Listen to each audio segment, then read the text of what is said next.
When I first mentioned the party to my husband, Daniel, I framed it as a small gathering, just a few old friends catching up. He agreed to come, even though I knew social events weren't really his thing. Daniel enjoyed quiet nights, a good movie, or time spent cooking together. Still, I wanted him there. I hadn't seen my college friends in years. Part of me hoped he'd meet them, and another part just wanted to feel young again, like I did back then. As the weekend neared, I could sense his unease. Twice he asked, "Are you sure I'll fit in?"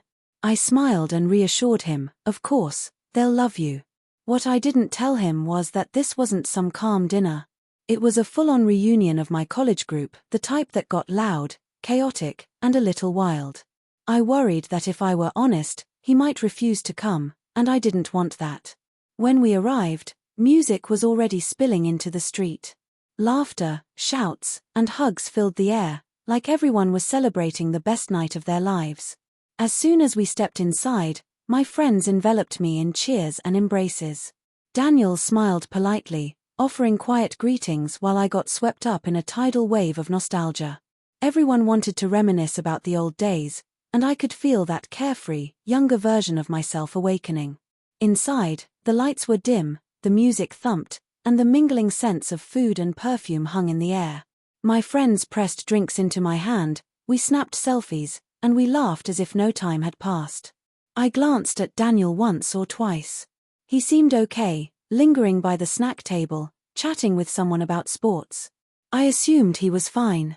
But an hour later, I noticed him alone on the couch, scrolling on his phone while I danced across the floor. I thought about going to him but got pulled into another conversation. My friend Julia teased, "You married the quiet type, huh? You used to be the loudest one here." Everyone laughed, and for a moment, I joined in, but it felt hollow. I finally stepped away and scanned the room again. Daniel was gone. My stomach sank. I checked the hallway, the kitchen, even outside, nothing. Then I spotted him on the porch, sitting under the light, hands folded, eyes fixed on the ground. I sat beside him and whispered, "You disappeared." He offered a faint smile. Yeah, it got too noisy inside. I sensed he was holding something back, so I asked, "Are you upset with me?" He paused, then said, "No, not upset. Just confused. Why didn't you tell me what kind of party it would be? I feel like a stranger watching you live in a world I don't belong to." His words hurt, not because they were cruel, but because they rang true. I hadn't been honest because I wanted to avoid awkwardness. I just wanted a few hours to relive my past self, even if it meant leaving him on the sidelines. I looked down and murmured, "I just wanted to feel young again, to be like I used to." Daniel gazed at me gently. "You don't need to chase your past to feel alive.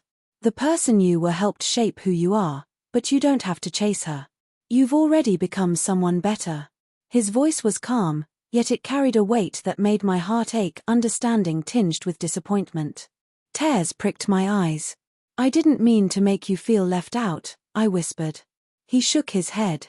"You didn't make me feel left out, Lily. I just realized how much you've grown, and maybe you haven't noticed yet." I didn't know what to say.